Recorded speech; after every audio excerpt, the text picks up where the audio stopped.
Even with all the tension surrounding the US ban on Huawei, a sub-brand Honor has managed to launch a new mid-range smartphone with full Google services support at a very competitive price tag. The phone is none other than the Honor 9X, which is the sequel to the best-selling Honor 8X, a mid-ranger that shipped in more than 15 million units worldwide till date. We're here after 2 weeks of using it to help you decide if this phone is worth an upgrade over the Honor 8X or not. Let's get started. The only variant of the phone available in the Nepalese market as of now is the 6GB of RAM and 128GB of storage variant, which comes in a single color option, that is the Sapphire Blue, which is the one we have here right now. And it is priced at Rs 30,000. Let us start with what attracts the consumers to this device the most. That is its no-notch display, which is a rarity even among flagship smartphones.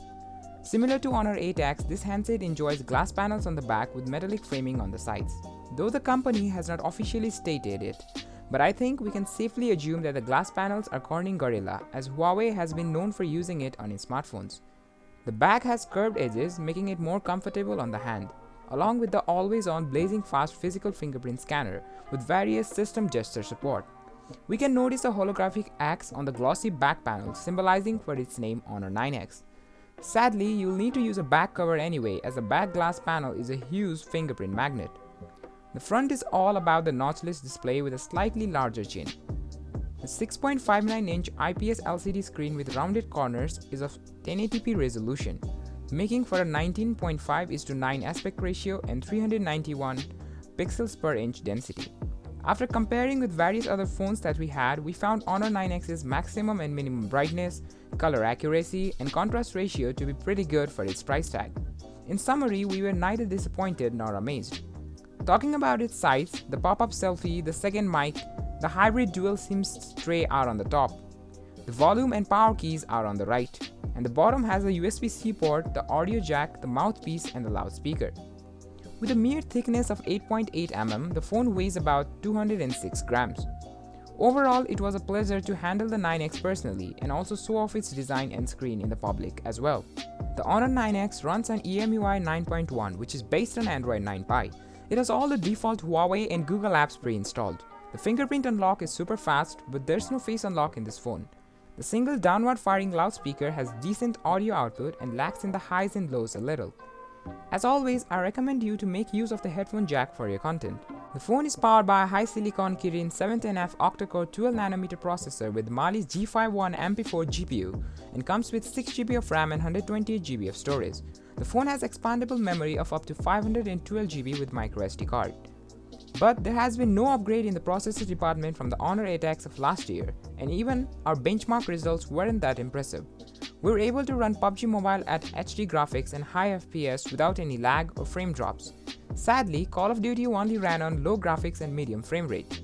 I think the game isn't optimized for this particular device because we were expecting it to run COD at medium graphics at least. The fun and immersive part here is actually being able to play the game and view videos and movies without any notch hindrance. Overall, I cannot possibly recommend this phone to gamers out there. Gaming aside, the phone's UI is very smooth, intuitive, and supports more than enough for multitasking. The good news here is that the phone doesn't heat or throttle at all even with long gaming sessions, with performance mode turned on in the battery settings. The Honor 9X has a triple camera setup on its back and a 16MP f2.2 pop-up selfie camera. On the back, the primary is a 48MP PDAF f1.8 sensor, joined by an 8MP fixed focus f2.4 ultra-wide and a 2MP fixed focus f2.4 depth sensor. There is also a single LED flash.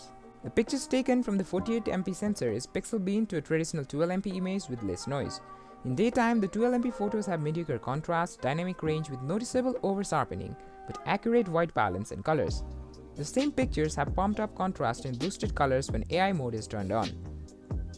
There is also the option to shoot in 48MP, which shows more details when zoomed in.